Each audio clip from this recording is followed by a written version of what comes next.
So, it's 2018. Well, almost 2019.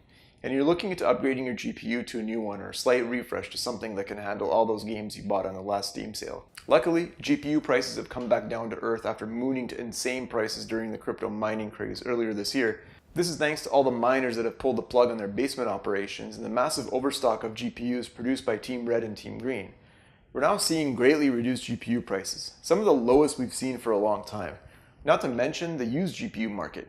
You can pick up some really good deals on some used cards. And if you're on a budget and you have no intention of busting your life savings out on a new RTX GeForce card with ray tracing, this might possibly be the best time to upgrade.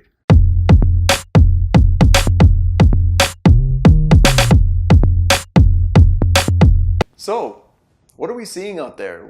What are the best deals? What gets you the most for the least? Are you upgrading your entire system, monitor, GPU? Is 1080p gaming still a thing in 2018? Don't worry about that. It certainly is. With over 60% of Steam users still playing games at 1080p, you're probably going to be fine with your current monitor. But don't be fooled by that number. 1080p gaming is actually on a slight decrease. At the time of filming, we can clearly see that 1080p users on Steam have decreased over 3%. That might not be a big percentage, but 3% of a few million gamers sure adds up. With an increase in 4K and 2K panels and ultra-wide resolution slowly creeping up, you've done well to take into consideration if your next upgrade can handle something more than your 2005 SyncMaster. So, what's the ace up our sleeve? Introducing the not also new RX 580 and 570.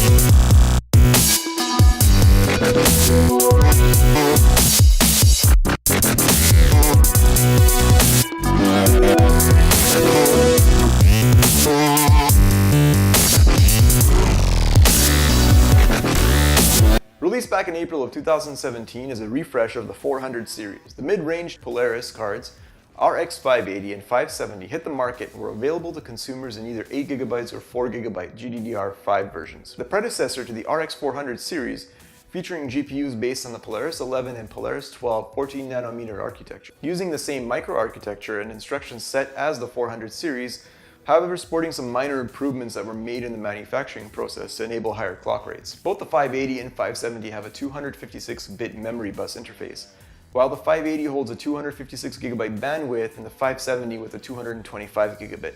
A small difference, but not detrimental to 1080p gaming.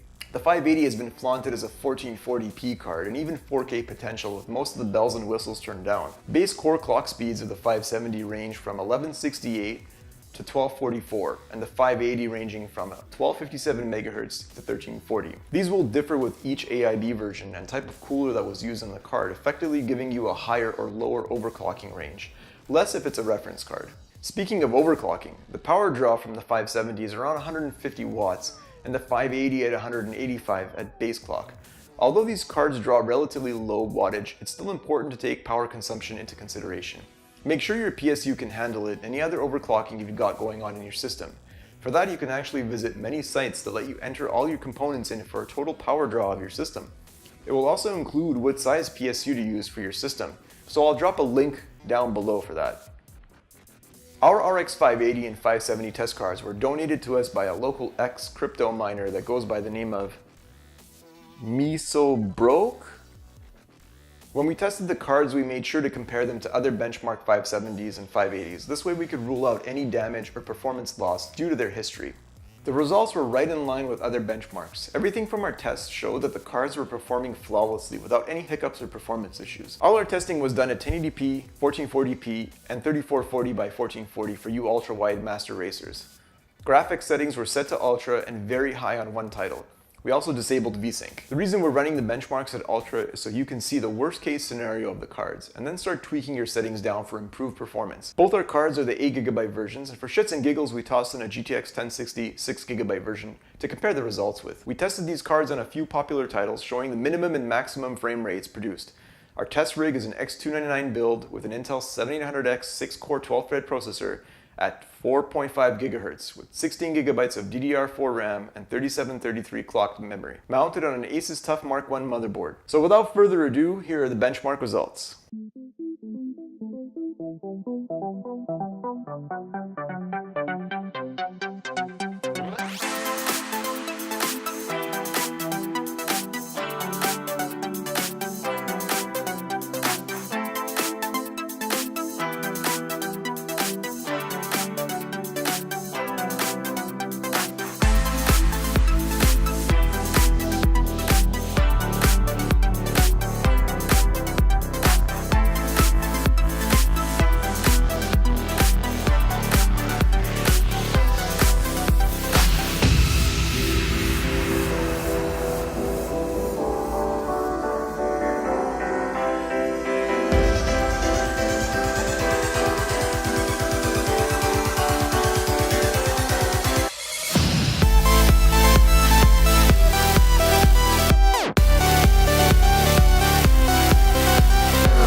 So, the results aren't too surprising.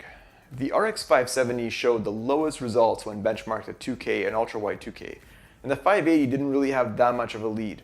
We can see that GTA 5 is a very taxing game. With all the settings cranked to very high, the RX 570 was pretty much rendered, excuse the pun, useless. Although playing around with the settings and reducing tessellation, reflections, and overall world quality, you might be able to net yourself some half-decent FPS numbers in GTA 5. Generally speaking, we can't apply the same rules for each game and game engine. When looking at more optimized titles such as The Division and Destiny 2, all three cards were great contenders at 2K and ultra-wide 2K. 1080p was a breeze for these cards. With no CPU bottleneck, the FPS numbers were flying out the wazoo. So when comparing red apples to green apples, the GTX 1060 with less VRAM still holds up much better and is probably a better contender for resolutions north of 1080p. Price-wise, the three cards range very similar to each other on major retailer sites, so it really falls down to what games are on your horizon. Are you a fanboy or fangirl of Team Red or Team Green? And most importantly, something people don't take into consideration during their present upgrade: when is the next scheduled upgrade for you? I hope you enjoyed this video. Please subscribe to the channel, like the video if you liked it, dislike it if you disliked it, and we hope to see you in the next video. Stay tuned for more content. Thanks everyone.